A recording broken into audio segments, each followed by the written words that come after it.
lagi kita akan mendengarkan sambutan kedua yang akan disampaikan langsung oleh Ketua Umum DPPP KNPI yang akan disampaikan langsung oleh Bung Haris Pertama SH. Dengan penuh hormat dipersilakan.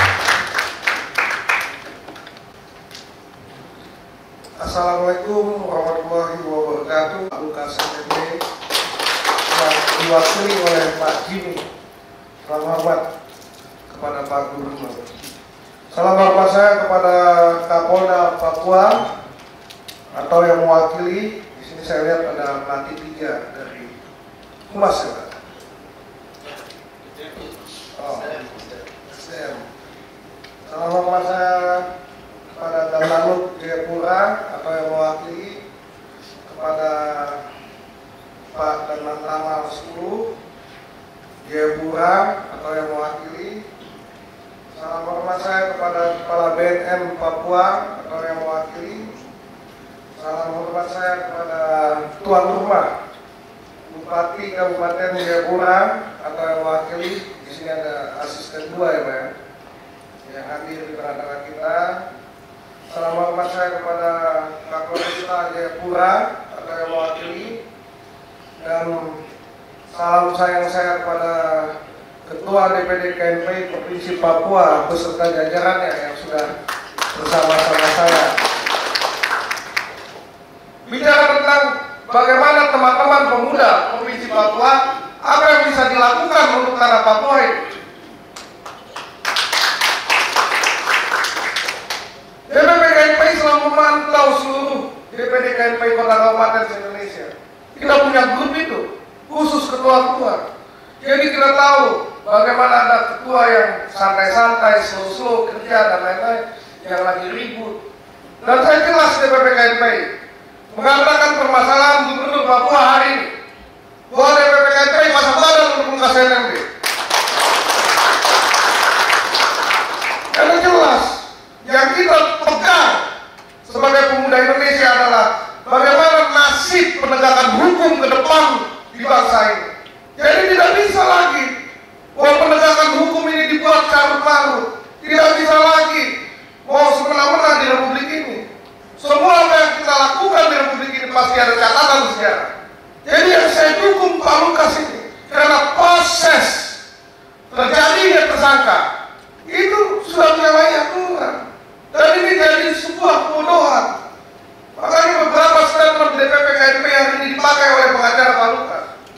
Bahwa bagaimana mungkin Pak Lukas yang ditersangkakan harus menjelaskan 560 miliar uang dari mana? Kan bodoh-bodoh itu. Kalau memang dia ditersangkakan, jelaskan tersangkanya 500 sekian ini KPK punya bukti apa, BBC ya. Ini dari 1 miliar, dari 500 miliar main judi. Emang nggak boleh orang main judi di Republik ini?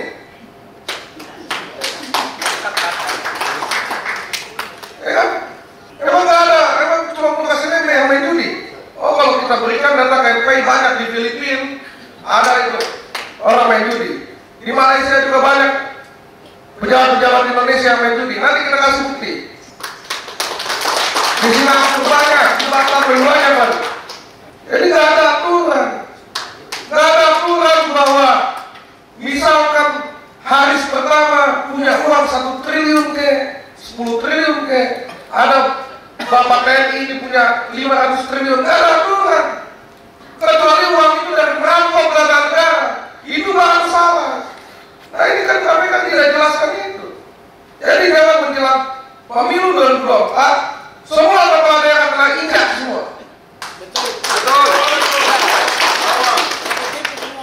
Tegas DPP KNPI, walaupun banyak yang telepon saya.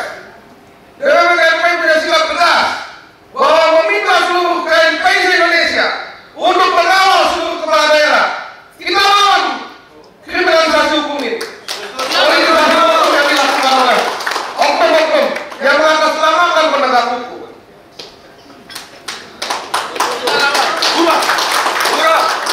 Jadi saya bukan takut. Kita memilih masa depan, bro. Jadi kalau sampai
langsung lama di lokal. Jadi nggak ada cerita. Saya cuma katakan kepada Benyamin Guri, jangan sampai pemuda Papua, masyarakat Papua dipecah belah. Jadi ada satu, apa yang teman-teman cari hari ini? Saat teman-teman diperlakukan benar-benar teman-teman dia, besok teman-teman yang diperlakukan semena-mena. Saya yakin itu. Satu kali kebenaran itu kalah, satu kali suara kebenaran itu dibuka, maka selamanya akan terbuka dan kalah. Lawan. Jadi harus lawan. Gak ada urus. Makanya saya pertimbangkan bagaimana konsekuensi dari suara kebenaran yang diperjuangkan oleh DPP KNPI. Jangan kawan-kawan pikir bahwa DPP KNPI saya sebagai ketua umum datang ke Papua tidak banyak halangan. Saya cuma ingin menyatukan persepsi dengan kawan-kawan pemuda. Bicara hukum, maka hukum harus tegak dengan benar. Hukum ada aturan. Jadi tidak bisa mau semaunya. Saat saya tidak suka dengan Benyamin Guri, saat tidak ada ADRT yang dilakukan oleh Benyamin Guri, tidak bisa saya pecat Benyamin Guri. Jadi sudah banyak operasi-operasi yang dilakukan untuk bagaimana Lukas NMB ditinggalkan oleh masyarakatnya. Tapi hari ini DPP KNPI berjanji kita bersama Lukas NMB sampai proses hukum itu benar berjalannya. Jadi itu yang harus teman-teman ini. Bahwa saya tidak pernah takut bicara ini. Saya cuma katakan kepada KPK, kalau mau jadi alat kekuasaan, katakan dia sebagai alat kekuasaan. Jangan jadi penegak hukum. Banyak kasus-kasus dolim yang melibatkan pengusaha besar di Republik ini. Kisah yang sudah terselana. Bagaimana bisa PT John Lim yang menjual pajak, merekayasa pajak, hanya konsultan yang kena, tapi pemilik tidak tahu pajak 2 miliar. Ini kan bajingan itu. Ada lagi kasus-kasus yang lain di KPK yang mandek. Mana? Jadi perlawanan terhadap KPK itu harus dilakukan. Saya tidak peduli bahwa harus pertama dibilang anti korupsi, pendukung koruptor. Tapi dibanding saya menjadi penjilat dari kekuasaan, saya lebih baik melawan. Saya harus dilakukan anak-anak muda. Saya yakin bahwa Bapak yang ada di sini, TNI Polri juga ingin merasakan kedamaian di Indonesia ini. Jadi yang dibuat masyarakat ini berbenturan, dioperasi kanan kiri, yang satu dukung A, yang satu tolak A. Kita lihat dong proses hukumnya. Kalau KPK bisa buktikan masalah adanya korupsi di Lukas NMB, saya juga akan mengerti. Semua akan mengerti anak-anak Indonesia. Tapi ini kan tidak dibodohi. Kita seakan-akan ini anak-anak muda Indonesia ini orang tolol semua. Ya kan? Coba bayangkan, orang hamil aja di penjara masih bisa kok di penjara. Tidak butuh karena waktu baru mau netain anak aja, susuin anak, bisa bebas. Di tentara itu ada jenderal bintang, lewat anjing aja langsung pindah. Ini baru jenderal bintang 2, udah jadi kaisar konsorsium 303. Gila, berapa miliar duit yang ada? Jadi harus disuarakan. Kalau mau semua tegak adil, buka semua. Jangan tutup-tutupan. Buka apa yang dilakukan Pak Lukas. Ya.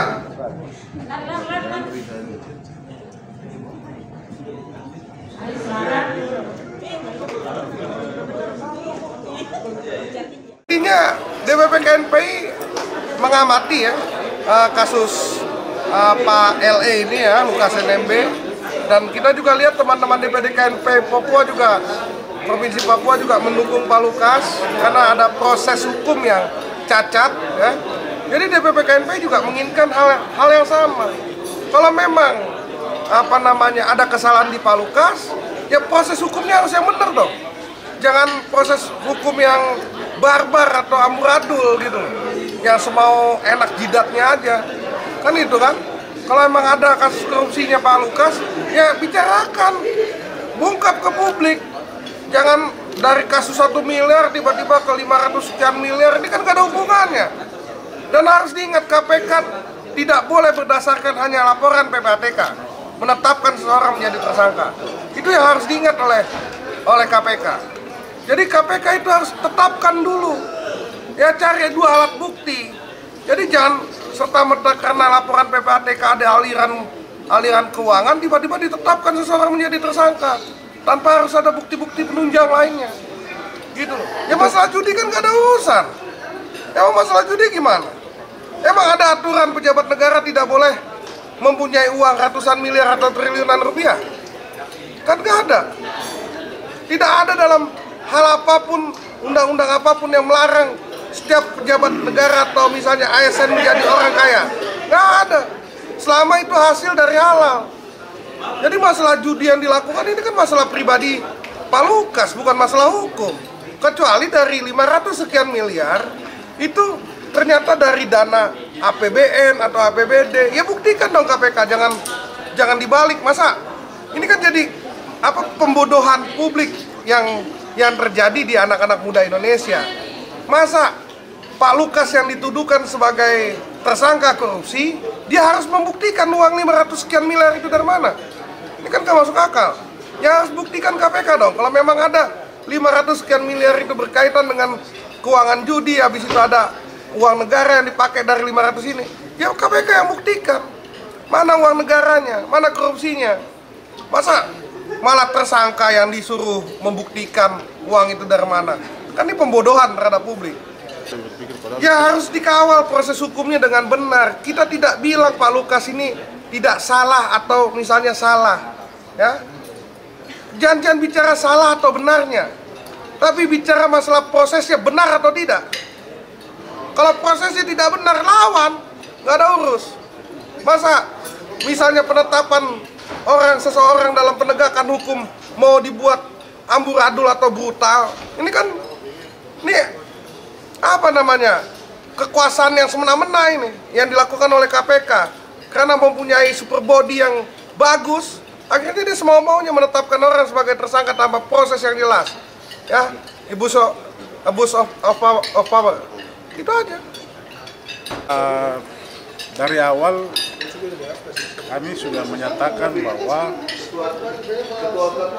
penegakan hukum di Papua ini bukan KPK saja.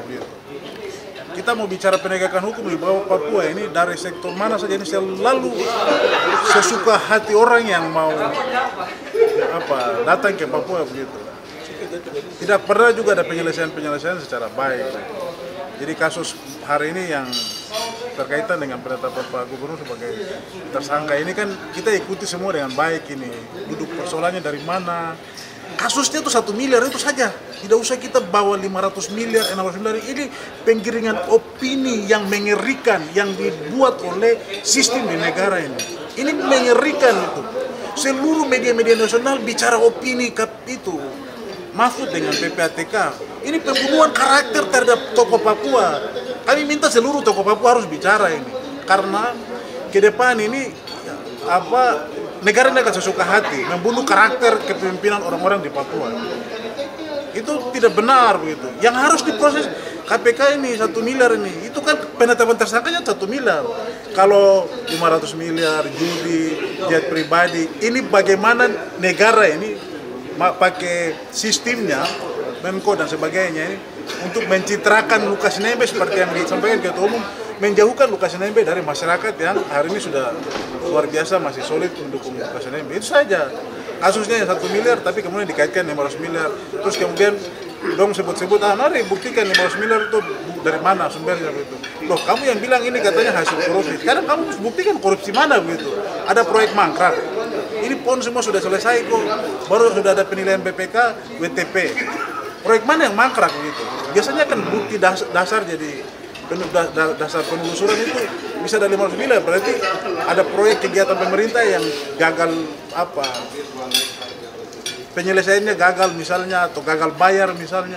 Tidak ada masalah seperti begitu. Tapi mereka tiba di ujung sini begitu. Baru minta Pak Lukas buktikan. Loh, kamu yang bilang itu katanya proyek dana otsus yang ini. Dana otsusnya kamu sebut sumber mana, di dinas mana atau di SKPD mana yang diambil bawa ke jadi 500 miliar itu main judi katanya. Nah, ini hanya penggiringan opini yang liar secara masif dibuat oleh orang-orang di pusat sana, oleh oknum-oknum di KPK, karena mereka sudah buat satu kesalahan, mereka mau benarkan dengan kesalahan-kesalahan yang lain gitu. Ya itu yang kita lawan gitu. Tapi harus saya sampaikan juga bahwa jangan dikira ini bagian dari upaya menghalangi pemberantasan korupsi. Karena dari awal kami sampaikan kami tegas mendukung pemberantasan korupsi, tapi yang berjalan sesuai dengan norma-norma hukum yang berlaku. Nah, kita sesalkan itu kan macam yang diperiksa orang-orang yang tidak terkait dengan yang diperiksa orang-orang lain, terus yang ditetapkan tersangka orang lain. Pak Lukas tidak pernah diperiksa sampai hari ini. Tapi dia ditetapkan tersangka, yang diperiksa orang-orang lain. Bahkan orang-orang yang diperiksa itu pernah ditekan sedemikian rupa supaya mengaku Lukas ikut apa sebagainya. Ini kan artinya ada rekayasa, ada skenario, ini kriminalisasi murni gitu. Jadi kami minta ini kan kepentingan politik praktis saja. Orang takut di 2024 yang keberadaan Lukas NMB di Papua. Itu aja, cuma tipu-tipu dibuat opini sedemikian rupa supaya menjauhkan Lukas dengan basis masyarakat. Itu susah. Karena orang Papua dalam kurun beberapa tahun ini kan dapatkan kepemimpinan kayak Lukas ini sulit gitu. Isu-isu yang dulunya hanya jadi bahan perbincangan LSM, isu-isu kemanusiaan, isu-isu lingkungan, Lukas mau jadi agenda pemerintah, bikin program berani benturan dengan pusat. Bagaimana itu tidak menjawab persoalan orang Papua selama puluhan tahun gitu. Kan orang bicara soal illegal logging, illegal fishing, kejahatan kemanusiaan, itu dulu kan agenda LSM, Fokker yang bicara atau apa, agenda-agenda kelompok-kelompok masyarakat sipil. Tapi hari ini Lukas bicara itu saja dalam agenda pemerintahan. Secara psikologis ini kan menarik pergumulan orang Papua yang selama ini ada di agenda di luar sistem, ini masuk ke dalam agenda pemerintahan. Jadi masyarakat Papua merasa ikatan kebatinan dengan Lukas itu terlalu kuat gitu. Jadi kalau ada protes juga negara kan tahu sendiri konsekuensi kalau ganggu orang yang sudah punya ikatan batin kuat dengan tokoh yang punya ikatan batin dengan masyarakat kuat gitu. Pasti kacau gitu. Ya, kami minta negara berikan waktu, dia bisa selesaikan pengobatan kesembuhannya supaya kemudian mau periksa sampai apa silakan.